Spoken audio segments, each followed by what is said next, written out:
Share trading में pump and dump scheme तो पहले से ही था, लेकिन इससे एक नया ट्रेंड शुरू हुआ, social media based pump and dump scheme. पहले शेयर की कीमत को मीडिया और प्रचार के जरिए आर्टिफिशियल रूप से बढ़ाया जाता है, फिर ऊंचे दाम पर प्रमोटर अपने शेयर बेचकर बाहर निकल जाते हैं और बाद में आम निवेशकों को घाटा झेलना पड़ता है। यूट्यूब जैसे प्लेटफॉर्म अब केवल मनोरंजन या शिक्षा का माध्यम नहीं रहे, बल्कि ये निवेश के लिए राय देने का भी बड़ा जरिया बन चुके हैं। आज लोग एनालिटिक्स के बजाय यूट्यूबर्स की राय पर निवेश करते हैं। यही वजह है कि यदि यूट्यूबर्स जानबूझकर किसी कंपनी के बारे में गलत जानकारी फैलाते हैं तो इसका सीधा असर लाखों लोगों पर पड़ता है। यहाँ यह सवाल उठता है कि क्या यूट्यूबर्स की कोई कानूनी या नैतिक जिम्मेदारी नहीं है? क्या कोई भी व्यक्ति केवल पैसे के लालच में ऐसी जानकारियां फैला सकता है जिससे आम लोगों की जमा पूंजी खत्म हो जाए? इन मामलों में सेबी के द्वारा जांच के दौरान कई यूट्यूब चैनलों को नोटिस भेजे गए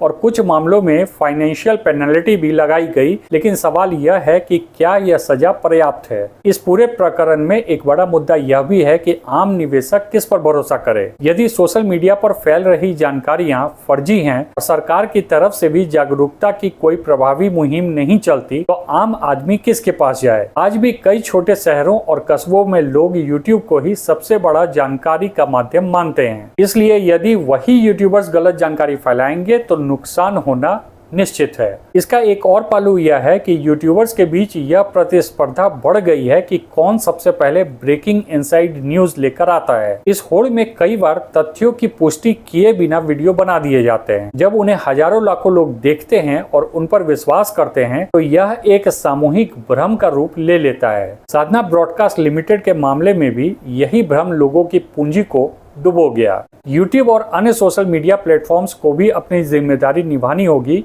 उन्हें ऐसे कंटेंट को मॉनिटर करना होगा जो निवेश सलाह के रूप में प्रस्तुत किया जा रहा हो। इस घटना ने निवेशकों को यह भी सबक दिया है कि आंख मूंदकर किसी भी सोशल मीडिया सलाह पर भरोसा नहीं किया जाना चाहिए। निवेश से पहले तथ्यों की जांच करनी चाहिए और अधिकृत प्लेटफॉर्म या प्रमाणित एनालिसिस्ट की राय ही लेनी चाहिए। साथ ही सरकार को चाहिए कि वह आम लोगों को शिक्षित करने के लिए राष्ट्रीय स्तर पर निवेश साक्षरता अभियान चलाएं। निष्कर्ष के रूप में यह कहा जा सकता है कि यूट्यूबर्स की भागीदारी इस घोटाले में केवल एक संयोग नहीं थी, बल्कि एक सुनियोजित षड्यंत्र का हिस्सा था। जब तक सोशल मीडिया और निवेश सलाह के बीच की इस रेखा को स्पष्ट नहीं किया जाएगा और जब तक यह सुनिश्चित नहीं किया जाएगा कि किसी भी तरह की भ्रामक जानकारी को स्पष्ट रूप से चिन्हित किया जाए, तब तक इस तरह के खतरे समाज और अर्थव्यवस्था पर मंडराते रहेंगे।